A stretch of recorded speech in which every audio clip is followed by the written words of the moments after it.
庶民の素顔から流行の最前線まで何でもアジアのコーナーです。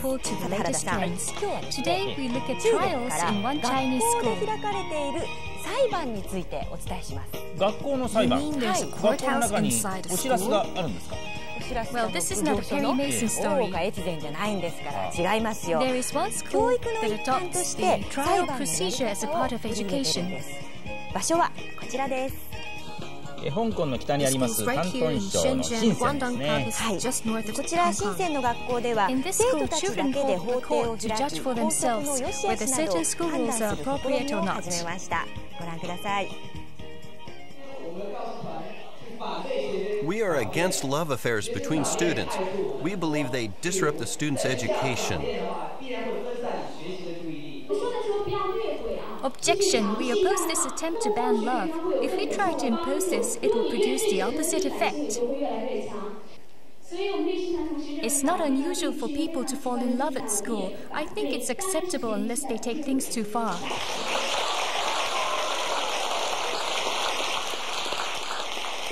At this school in Shenzhen, the regulations are all decided in court by the students themselves. In these mock trials, some students act as the plaintiffs and others as the counsel for the defense. Each side pleads its case, and then a 7-member jury makes its ruling on the issue. The aim of the mock trials is to help the students understand how the democratic legal system works. Each decision is adopted as an official provision in the school's regulations. The members of the legal committee are all selected from among the students. This ensures that the school rules reflect the real opinions of the students. Shenzhen on China's south coast is one of the most affluent areas in the country. At this boarding school, which opened 2 years ago, there are some 2,000 students at the junior and senior high school level. Since many of the students come from rich families, the problems that arise are often connected to money.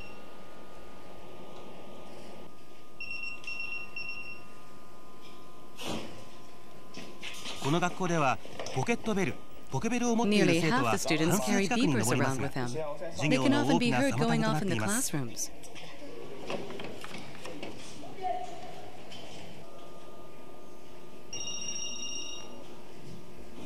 In addition, quite a few of them have their own cellular phones.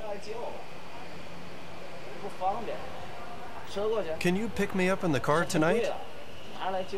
All right then. I'll take a taxi. Mobile phones aren't expensive. Anyway, my parents are paying for mine. This should be a place for studying. The sound of all these beepers and phones is really annoying.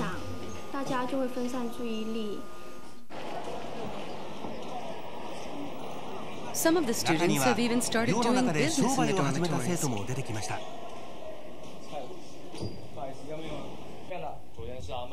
They sell instant noodles to their classmates and charge twice as much as in the shops.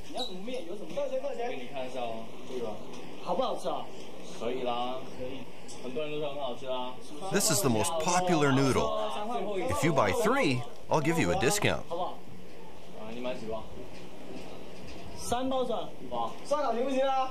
Hey, do you take credit cards? Look, here's my card. Sorry, cash only. But other students have been trying their best to discourage this form of budding entrepreneurship. You're students. You shouldn't be making money here at school. It's none of your business. There's certainly plenty of demand from my fellow students. So why shouldn't I do a few transactions here? It's a good way of getting some experience in the world of commerce. I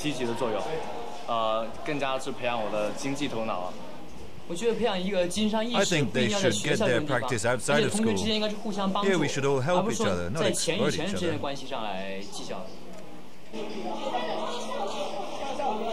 Some of the students get plenty of pocket money from their parents and have begun paying others to do chores for them, such as washing their laundry.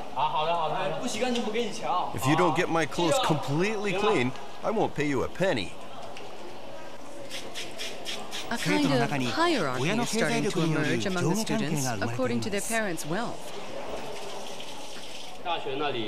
I'm saving up my pocket money from this part-time job because I want to go into university after I graduate.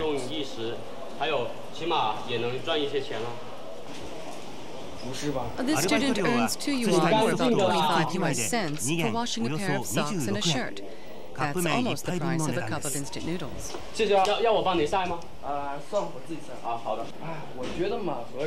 I have enough money, so what's wrong with me getting someone else to do my laundry? This is the era of the market economy, isn't it? Angered by this kind of arrogant attitude, some of the students have filed a complaint with the legal committee. I think everyone should be equal. It's not right for someone to work for other people just because those people have more money.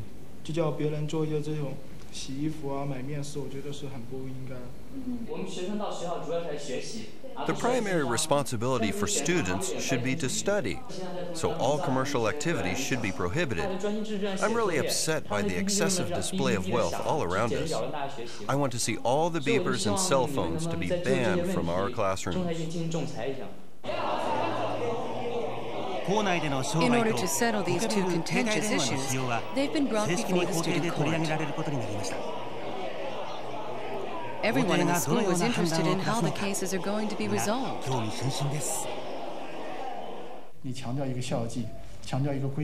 If the school regulations don't reflect the students' opinions, then they won't find them acceptable. It's no use trying to force rules on the students. But if they decide on the rules by themselves, then they will all observe them. The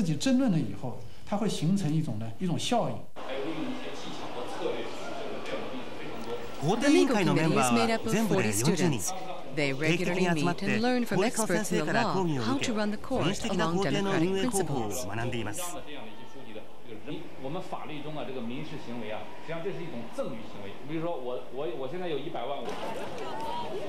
The 3 students acting as the defense counsel begin their preparations. First, they approach the defendant to find out his position on paying to have his laundry washed. Your practice of paying other students to do your own chores has become an issue. And now it's going to be judged by the legal committee. Are you serious? Will you let us conduct the defense on your behalf, or do you plan to defend yourself on your own?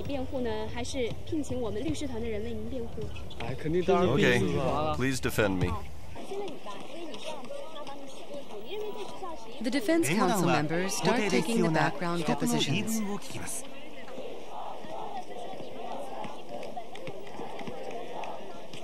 Why do you pay someone else to do your own chores? Well, the deal was agreed by both of us. Why should that be a problem? Why have you agreed to wash another student's laundry? Well, it's obvious. You have to work if you want to earn some money.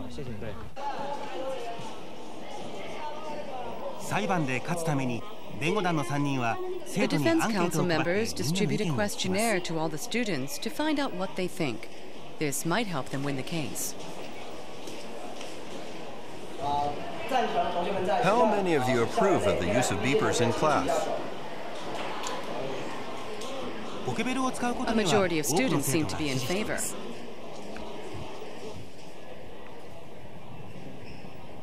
The student court convenes.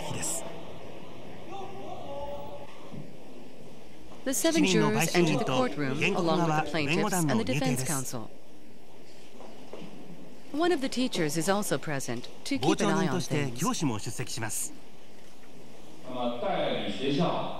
The school authorizes these 2 cases to be heard by the school court.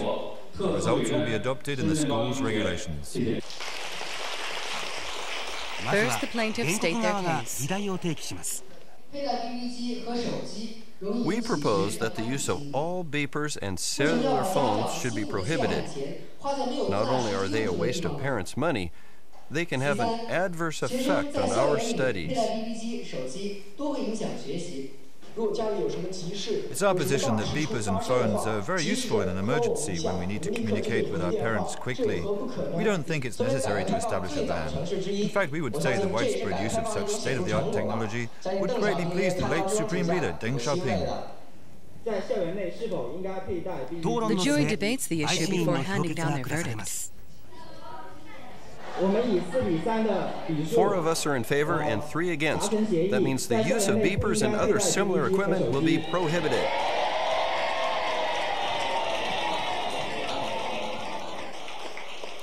Next comes the case of whether students should be allowed to do business in school.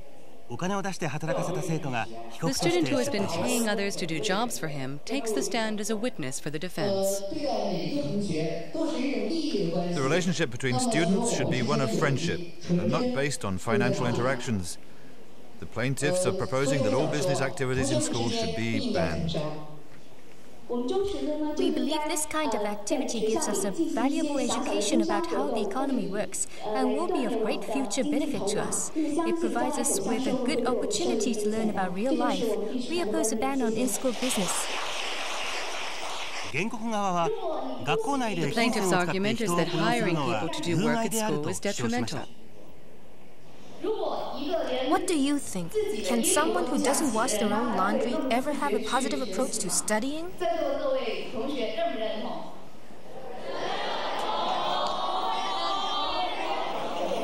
Objection. The plaintiffs are using an irrelevant argument. Objection sustained. Let me ask you this question. Isn't it true that you are unable to wash your own laundry because you lack the ability to live independently? Objection. That's a personal attack on the defendant. Objection overruled. The student who has been selling instant noodles is also summoned as a defendant. The defense counsel hopes to win the case by arguing that entrepreneurship can form a part of a student's education. What kind of impact do you think this kind of commercial activity will have on your future? We now live in a society that is based on intense competition. If we start learning about business while we're at school, it will certainly help us survive when we become members of society.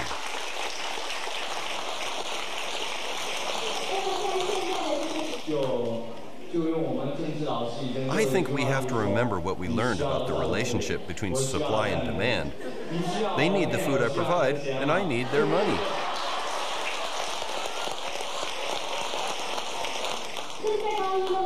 You can see he's a diligent student who is just practicing what he has learned in class. I hope the jurors have now understood the basis of the defense team's case.